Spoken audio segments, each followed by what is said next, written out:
Hi and welcome back. We have a very special surprise for you today. As many of you guys know, St. Patrick's Day is coming up and we are starting our St. Patrick's Day series. And now I know what you're thinking. Charlie, you keep telling us you're going to do these series and then you'll do like one or two and then we won't hear from you again for a month. Well, to that I have to say, you've seen the quality, you've seen my content.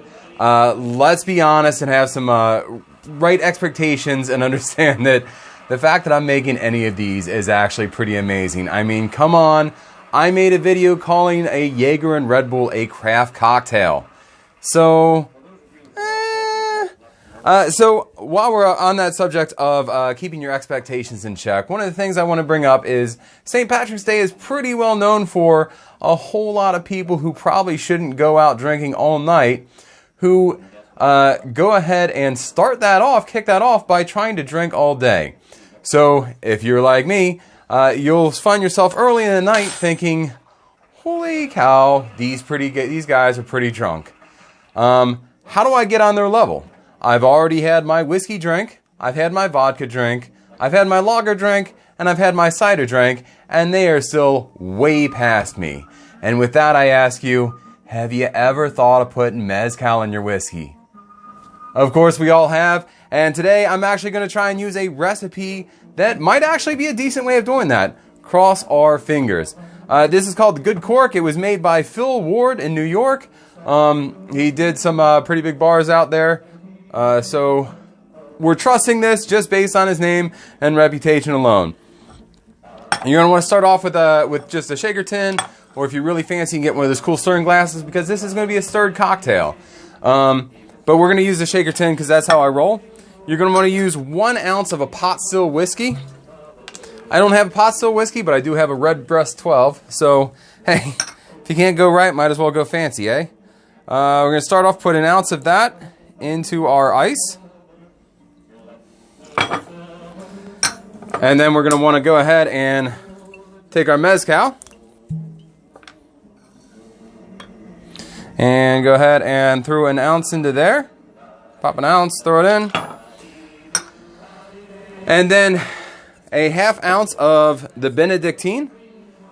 Glad I grabbed that right one for a second there. I was really worried I had grabbed the wrong bottle and we were going to have something like, I don't know, like pink schnapps in here. A little 1/2 ounce of that. Oh, wow, you can already smell that Mezcal just popping out. I'm feeling like I probably should have made this a double, but also I don't want my wife to kick me out of the house tonight. So let's just stick with a single. 2 ounces of Peychaud. Or not 2 ounces, but 2 bitter drops. I know I did 3, but hey, who cares? And with this, you're going to want to stir it. Now, like I said, if you're feeling fancy, you can go ahead and use the big glass thing. I've actually heard that you should try and shy away from it just because of heat properties.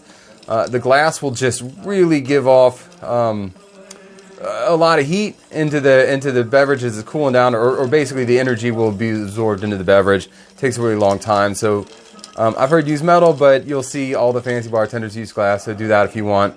Also, you really should work on being able to do this with one hand so you can do other cool things like maybe shake a beverage with the other. As you can see, I definitely do not have that skill. So the other thing is you just hold it right in the center with this hand, and with the top you just grab that little ball and just spin it, and it works out great. You want to do anywhere between like 10 to 30 seconds. You're trying to get it cold. So just keep going. Do your own thing. Do as long as you need to. Just stir, stir, stir. And for the drink that we're going to want to put this in, you're going to want to use kind of a smaller glass. As you can see, we've just used 2.5 ounces. So this glass is going to be really, really big. It's going to make the drink look really small.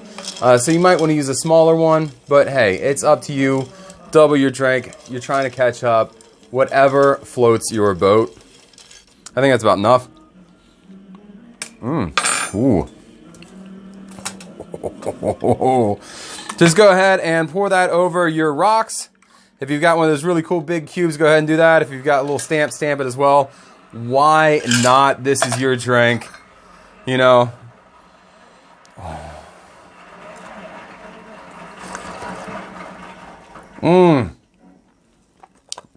Oh, that tastes like I'm going to be making bad decisions tonight.